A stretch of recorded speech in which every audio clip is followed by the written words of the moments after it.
الحمد لله رب العالمين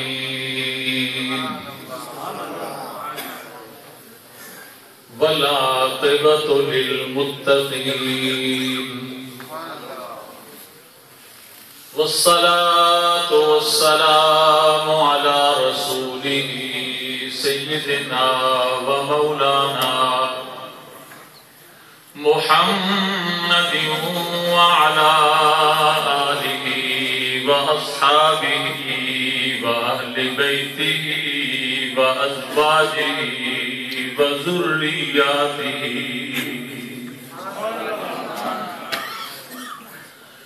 وأولياء أمته وعلماء ملته أجمعين. أما بعد فأعوذ بالله من الشيطان الرجيم. بسم الله الرحمن الرحيم. لقد من الله على المؤمنين إذ بعث فيهم رسولا. قال الله تبارك وتعالى في شان حبيبه مخبرا وآمرا: إن الله وملائكته يصلون على النبي يا أيها الذين آمنوا صلوا عليه وسلموا تسليما. پڑھیے اللہم صلی علی سیدنا ومولانا محمد معدن الجود والکرم وآلہ وبارک وسلم. الصلاة والسلام عليك يا رسول الله. الصلاة والسلام عليك يا حبيب الله. الصلاة والسلام عليك يا رحمة للعالمين وعلى آلك وأصحابك يا شفيع المذنبين.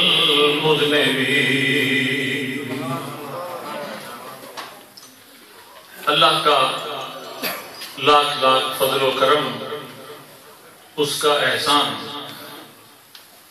کہ ہم اس کے محبوب کی دنیا میں جلوہ گری کی محفل میں حاضر آئے ہیں.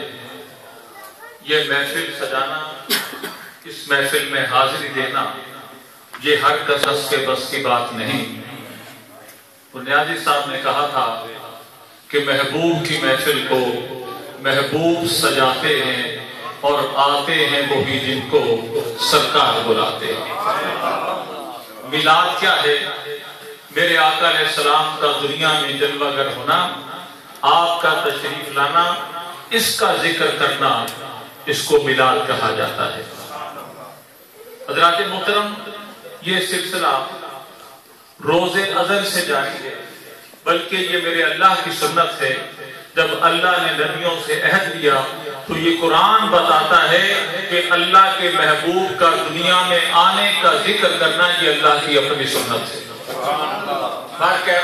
کیونکہ وقت بہت مختصر ہے، جو مجھے وقت دیا گیا انشاءاللہ العزیز اسی کے اندر چند گزارشات پیش کروں گا. اللہ کریم آپ کا یہ تمام اور ہم سب کی حاضری اس محفل میں قبول فرمائے. ایک حدیث مبارکہ یاد آتی ہے. میرے آقا نے فرمایا کہ لم ازل انقل من اصلاب الطاہرین الى ارحام الطاہرات، کہ لوگوں میں شروع سے لے کے اپنے والد حضرت عبداللہ تک پاک پشتوں سے پاک رحموں میں منتقل ہوتا آیا. یعنی میرا نور جس پشت میں آیا وہ بھی پاک تھی اور جس پیٹ میں آیا وہ بھی پاک تھی. نبی کریم علیہ السلام کہ نانا جان، بڑی محبت کی بات ہے، آپ بہت بڑے رئیس تھے لیکن بے اولاد تھے، اور یہ دور وہ تھا جب بچیوں کو، بیٹیوں کو پیدا ہوتے ہی زندہ درگور کر دیا جاتا ہے۔ آپ نے اللہ کی بارگاہ میں عرض کی، مالک تو نے مجھے دنیا کی ہر نعمت عطا فرمائی ہے، مجھے اولاد بھی دے دے، چاہے بیٹی ہی دے دے، میں تو اس سے وعدہ کرتا ہوں میں بیٹی کو قتل نہیں کروں گا۔ اب وہ جو منت مانی، جو دعا کی اللہ سے، وہ پوری ہو گئی۔ میرے آقا علیہ السلام کی والدہ دنیا میں جلوہ گر ہوتی ہے، میرے سرکار کی امی جان دنیا میں آتی ہیں، تو جو ایک مرحلہ پیش آتا ہے، اب تو معاملہ کچھ اور ہے۔ پہلے بڑی بوڑھی عورتیں اکٹھی ہوتی تھی، وہ نام تجویز کرتی تھی۔ اب چند اس وقت کی بزرگ عورتیں جمع ہیں کہ اس بچی کا نام کیا رکھنا ہے۔ ہر کسی نے جو اس کے اپنے ذہن میں نام آیا وہ تجویز کیا، وہ پیش کیا۔ ان میں سے ایک مائی کہنے لگی، ایک نام میرے ذہن میں بھی آیا، وہ رکھا جائے، اور اس کی وجہ بتاتی ہے۔ وہ مائی اماں کہنے لگی، یہ بچی ایسی آئی ہے، اس سے پہلے جو بھی بیٹی پیدا ہوتی تھی اس کو فوراً قتل کر دیا جاتا تھا، اب ایسا نہیں ہوگا، اس نے ہماری نسل کو بقا بخشی ہے، اس کا نام آمنہ رکھ دیا جائے۔ امن دینے والی، یہ میرے آقا علیہ السلام کی امی جان کا ہماری ماؤں، بہنوں، بیٹیوں پر احسان ہے کہ آپ کی وجہ سے ان کو زندگی ملی، حیات ملی۔ حضرات محترم، لاکھوں باتیں ہیں کرنے کی، لیکن بہت مختصر میرے آقا علیہ السلام اپنی امی جان کے شکم اطہر میں تشریف لاتے ہیں۔ ایک عجیب کیفیت ہے، باقی عورتیں، وہ آج کا دور تو نہیں تھا، چشمے سے پانی لے آتے، باقی عورتیں پانی لینے کے لیے برتن لے کے جاتی، جب جاتی تو وہ جو کنواں ہوتا تھا اس میں ڈول ڈالا جاتا، اس میں سے پانی کھینچا جاتا، بھر کے لاتی، لیکن جب میرے سرکار کی امی جان آتی، پانی باہر نکل کر آپ کے قدموں تک چلا آتا۔ وہ پانی بھی جانتا تھا یہ امام الانبیاء کی امی جان ہے، میں نے ان کا احترام کرنا ہے، کبھی بھی پانی کھینچنا نہیں پڑتا تھا، ڈول نکالنا نہیں پڑتا تھا، پانی آپ کے قدموں میں چلا آتا تھا۔ ایک مرتبہ کچھ لوگوں نے میرے سرکار کے دادا جان حضرت عبد المطلب سے کہا کہ جو آپ کی بہو ہے یہ خوشبو لگانا شروع کر دی ہے، اور خوشبو بھی ایسی ہے کہ بہت تیز ہے۔ تو حضرت عبد المطلب اپنی بہو حضور کی امی جان سے سوال پوچھتے ہیں، بیٹا یہ کیا بات ہے، خوشبو لگاتی، یہ خوشبو کہاں سے آئی اور اتنی تیز لگاتی ہو، محلے کے لوگ باتیں کرتے ہیں۔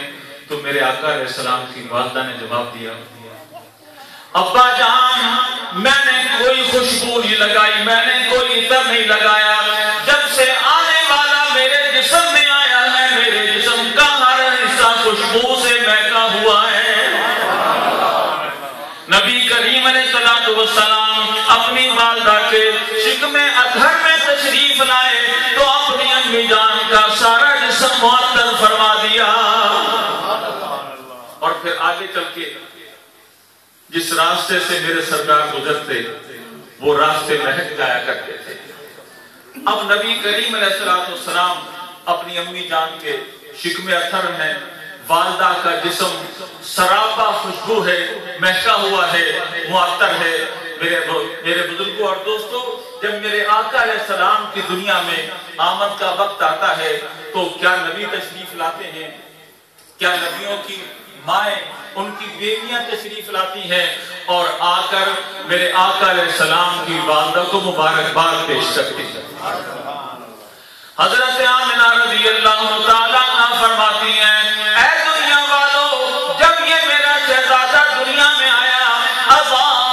لہو قصور الشام، اتنا میرے کمرے میں روشنی ہوئی، اتنا میرا کمرہ منور ہوا، میں نے مکے میں بیٹھ کر ملک شام کی گلیوں محلوں کا نظارہ کر لیا۔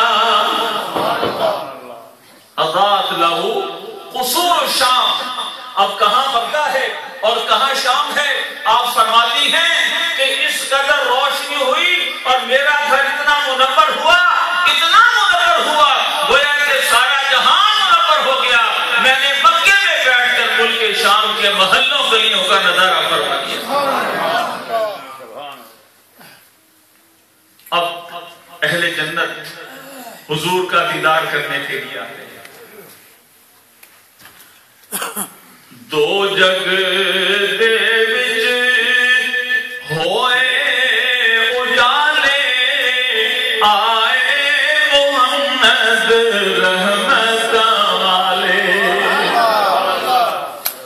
دو جگ دے وچ ہوئے اجالے، آئے محمد رحمت والے، رحمت والے برکت والے، رحمت والے برکت والے، آئے محمد رحمت والے، پورا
لکن پہاڑی باطل والے، آئے محمد رحمت والے، آئے محمد رحمت والے، دو جگ دے وچ ہوئے اجالے، آئے محمد رحمت والے، رحمت والے برکت والے، آئے محمد رحمت والے۔ حضور کی پھوپھی حضرت صفیہ بنت عبد المطلب فرماتی ہیں کہ میں نے ارادہ کیا کہ میں اس بچے کو نہلاؤں، اس بچے کو پاک کروں، تو غیب سے آواز آتی ہے، صفیہ اسے نہلانے کا ارادہ مت کرو، یہ پاک نہیں، پاک تمہارے کرنے سے نہیں، اس کو ہم نے پاک کرتے بھیجا ہے، یہ ساری کائنات کو پاک کرنے والا ہے۔ مَا يُزَكِّيهِمْ وَيُعَلِّمُهُمُ الْكِتَابَ وَالْحِكْمَةَ، یہ تو سارے زمانے کو پاک کرنے کے لیے آیا ہے، یہ تو دلوں کو بھی میل کچیل دور کرنے کے لیے آیا ہے۔ پھر آپ فرماتی ہیں میں نے دیکھا تو ناف کٹی ہوئی تھی، اور پھر فرماتی ہیں کہ میں نے دیکھا کہ میرا یہ بھتیجا سر